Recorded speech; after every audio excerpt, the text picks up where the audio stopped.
ফরাদ স্যারের মতো লোকেরা বলবে? এটা তো ইন্ডিয়ান ন্যাশনাল কংগ্রেসের রেজলিউশনে ছিল, ওটা তো 1947 সাল থেকে বলে আসতেছে। আর যদি বাংলাদেশে কখনো যদি ভারত আক্রমণ করে, ফরাদ স্যারের কাছে আমি স্পষ্ট জানতে চাই, উনি কি ভারতের পক্ষে থাকবে না বাংলাদেশের পক্ষে থাকবে? ভারতের ইন্ডাস্ট্রি হচ্ছে ICT, cinema, cotton, agriculture and obviously software and medical industry. তা স্বামীর দেশের ক্ষতি হবে এটা কোনোভাবেই হতে পারে না। তাই এ সমস্ত ভারতীয় দালালদের কারণে আমাদের চিকিৎসা ব্যবস্থাকে ইচ্ছাকৃতভাবে ডিস্ট্রয় করে রাখা হয়েছে। কয়েকদিন আগে দেখবেন আপনার ডায়াজিফাম খাইয়ে শিশুকে মুসলমানি করতে গিয়ে মাইরা ফেলে। হাজার বছরের ইতিহাসে কখনো এই ঘটনা আমি শুনি নাই। ইহুদিরা করে ৩৫০০ বছর ধরে সার্কামসাইজেশন, কোনোদিন শুনি নাই।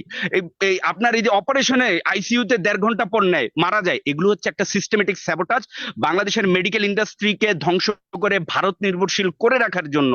আমি আমি আত্মবিশ্বাসের সাথে বলতে পারি, বাংলাদেশে এই সরকার যতদিন থাকবে, যতদিন সকালবেলা তাহাজ্জুদের নামাজ পড়া হবে, ততদিন পর্যন্ত আমার দেশে কোনো open heart bypass surgery district লেভেলে হবে না।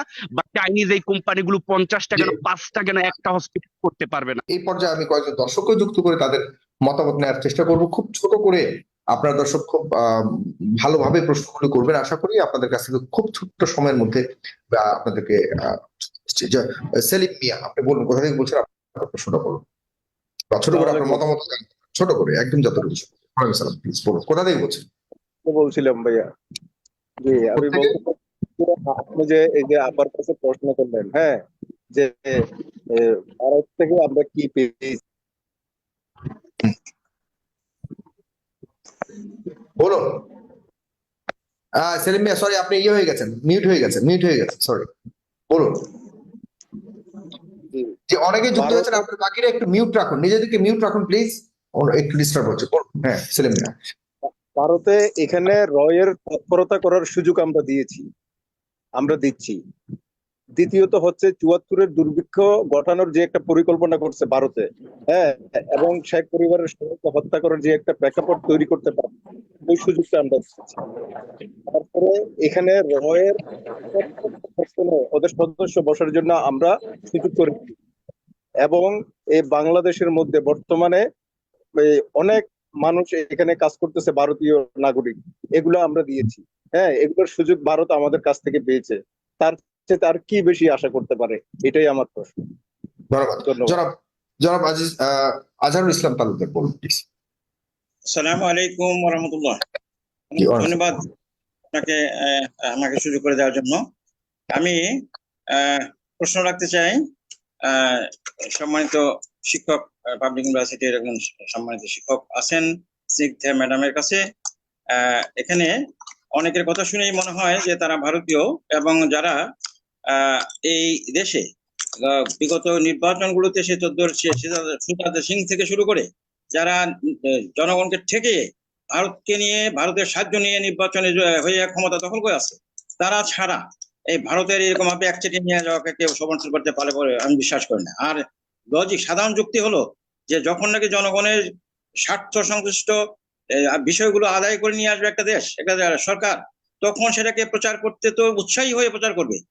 আমরা বিশ্বের বিভিন্ন দেশের বেলায় দেখেছি যে অন্য দেশে গিয়ে একটা চিঠি করে এসে সঙ্গে সঙ্গে প্রচার করে জনগণের পপুলারিটি অর্জন করে। এখানে 10 সালে হয়েছে, 16 সালে হয়েছে, 18 সালে চুক্তি হয়েছে, আর এবার হলো কোনটা প্রকাশ করা হয়েছে?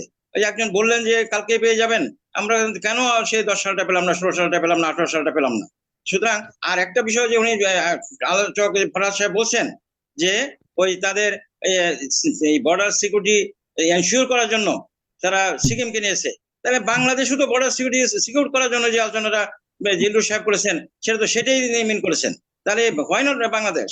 সুতরাং বাংলাদেশের মানুষ আতঙ্কে আছে, কারণ এখানে বলা হয়েছে যা দিয়েছি চিরদিন মনে রাখবে, আমরা শুধু দিয়ে যাচ্ছি, আমাদের তিস্তা পাইনি, আমরা কোনোটাই পাইনি, আমাদের কোনো অধিকার আমরা বর্ডারে প্রতিদিন প্রতি মাসে ক্লিন করা হচ্ছে, সেটা নিয়ে প্রতিবাদ আমরা আমাদের দোষে। তবে বর্ডার কিলিং এর ব্যাপারে আমার সবসময় একটা অবস্থান আছে, আমার একটা স্পষ্ট মেসেজও আছে, যারা বর্ডারের আশপাশে থাকেন তারা কিলিং হোক, নিজেরা মানে ওইরকম বিপদমুখী হোক, বিপদ সংকুল অবস্থাতে পড়ুক, সেই অবস্থানে যাওয়াটাও ঠিক, আমাদেরও আরো সচেতন হতে হবে। আমার ব্যক্তিগত একটা মেসেজ দিলাম যারা বর্ডার।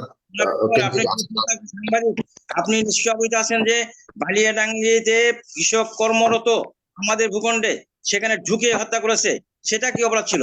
আর যখন গরু চোরাচালান হয় তখন ওই জায়গা থেকে তাদের গোয়াল থেকে তো গরু আনা হয় না, ওই দেশ থেকে কেউ না কেউ এগিয়ে নিয়ে আসে বটার মতো, তারপরে আনে। তো ওই পাশে কয়টা হত্যা হয়েছে?